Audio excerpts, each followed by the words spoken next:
क्या आपने कभी महसूस किया है कि जब आप अकेले होते हैं तब कोई आपके कान के बिल्कुल पास सांस ले रहा होता है? और अगर मैं कहूँ कि कुछ ऐसी शक्तियाँ होती हैं जो इंसान के कान में छुपकर उसे हर सच बता देती है, लेकिन बदले में उसकी जिंदगी भी छीन लेती है। ये कहानी है अर्जुन की और उसकी एक शक्ति की, जिसे लोग कहते हैं कि कर्ण पिशाचिनी कहते हैं।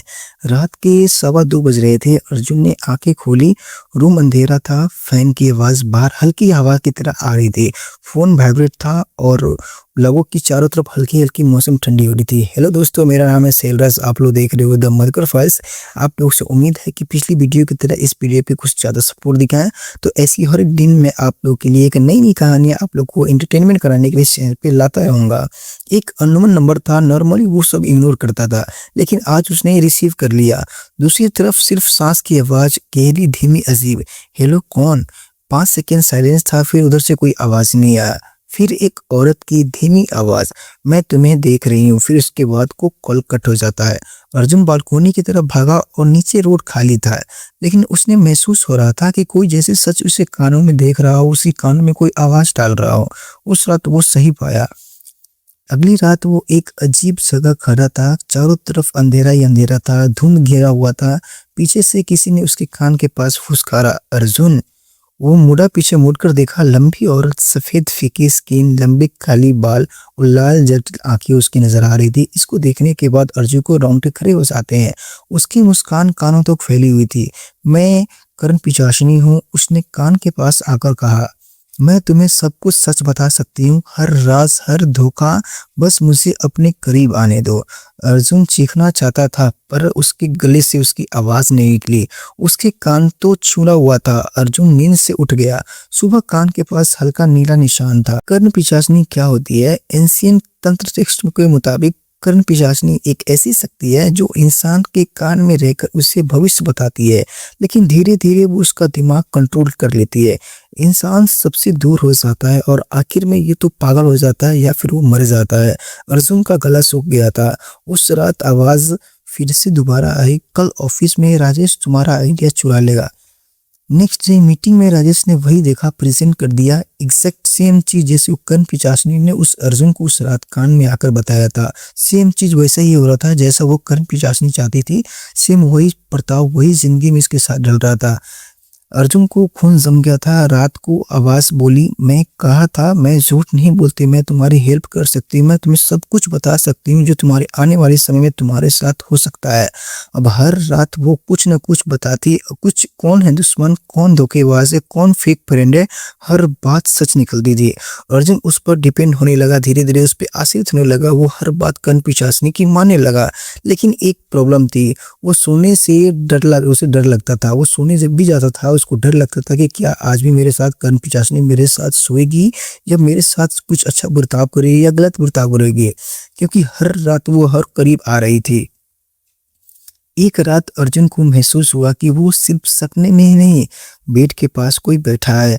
ठंडी उंगलियां गर्दन पर उसके परी, उसके बाद उसको रोंगटे खड़े हो जाते हैं। अर्जुन, तुम सिर्फ मेरे हो। वो कर्ण पिशाचिनी आकर उस अर्जुन से कहती है। रूम का टेम्परेचर सडनली ठंडा हो गया था।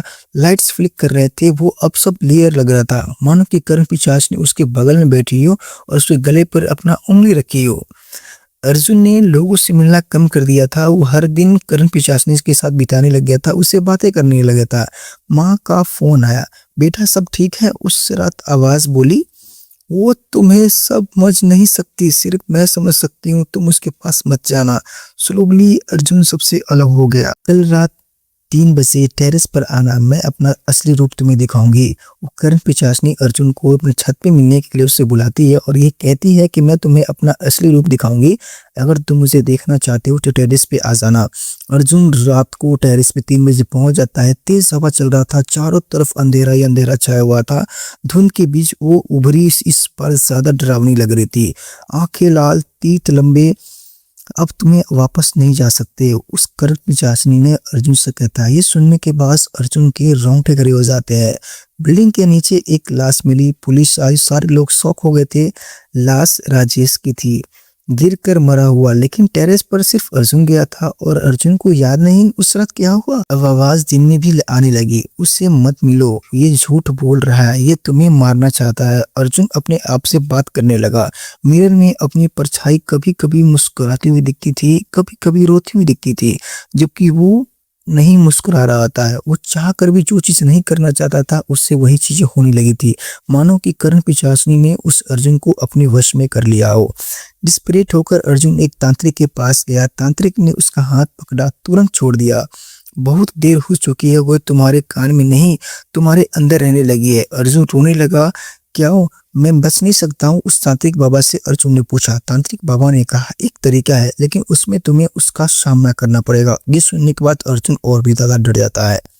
अमावस्या की रात थी, एकदम अंधेरा रूम था, दीपक चल रहे थे, तांत्रिक मंत्र पढ़ रहा था। सडनली हवा तेज होने लगी, दीपक अचानक से बुझ गया। रूम में ऐसी गूंजी, कर्ण पिशाचिनी का असली रूप दिखा। इस बार वो और भी ज्यादा भयानक दिखने लगी थी। उसने अर्जुन के कान में चीख कर कहा, मैं तुमसे अलग नहीं हो सकती, क्योंकि मैं तुम्हारी इच्छाओं से बनी हूँ। तुम मुझसे अलग मत करो, तुम मेरे साथ भी बहुत ही गलत कर रहे हो। कर्ण पिशाचिनी अर्जुन से चीख चीख कर बोलने लगी। अर्जुन बचपन में हमेशा सोचता था, काश कोई ऐसा होता जो उसे सब कुछ सच बताता, काश उसे कभी धोखा न मिले, काश उसे सब पता हो। उसकी इंटेंस डिजायर एक एनर्जी बन गई थी, और वो एनर्जी बन गई कर्ण पिशाचिनी। वो बाहर की नहीं थी, वो उसके अंदर की थी। उस सारा चीज जैसा चाहता था बचपन में, वैसा ही उसको बड़ा होकर उसको सारा चीज मिलने लगा था। तांत्रिक चिल्लाया, या तो उसे एक्सेप्ट करो या उसे खत्म करो, लेकिन दोनों एक साथ नहीं रह सकते। अर्जुन को डिसीजन लेना था, वो सच जानना चाहता था, या ये चीज नॉर्मल जिंदगी है। या कर्ण पिशाचिनी बोली, मैं तुम्हें दुनिया का हर राज दे सकती हूँ, बस मुझे रहने दो। अर्जुन ने आंखें बंद की और कहा, मुझे सब सच नहीं चाहिए, मुझे सुकून चाहिए। रूम में तेज चीख गूंजी, लाल रोशनी फैली और फिर चारों तरफ सन्नाटा छा गया। अर्जुन हॉस्पिटल में था। डॉक्टर्स बोले सवेरे एलोकेशन था, राजेश की डेथ एक्सीडेंट क्लियर हुई, तांत्रिक गायब हो गया था। अर्जुन नॉर्मल लग रहा था, लेकिन एक रात 2:13 पे फोन वाइब्रेट हुआ। अननोन नंबर था, स्क्रीन पर लिखा था मिस्ड कॉल करना, और उसके कान के पास हल्की सी सांस आई, मैं वापस आ सकती हूँ। कुछ शक्तियां कभी पूरी तरह जाती नहीं है, वो बस इंतजार करती है कि आप उन्हें फिर से बुलाओ। दोस्तों, ये कहानी आपको कैसा लगा मुझे कमेंट करके एक बार जरूर बता देना। और आप लोग चाहते हो इस तरह के और वीडियो चैनल पे, तो चैनल को सब्सक्राइब करके एक प्यारा सा दिल कमेंट बॉक्स में जरूर कमेंट कर देना, ताकि एक कमेंट और एक लाइक मुझे बहुत ही ज्यादा मोटिवेट करता है एक नई वीडियो बनाने के लिए।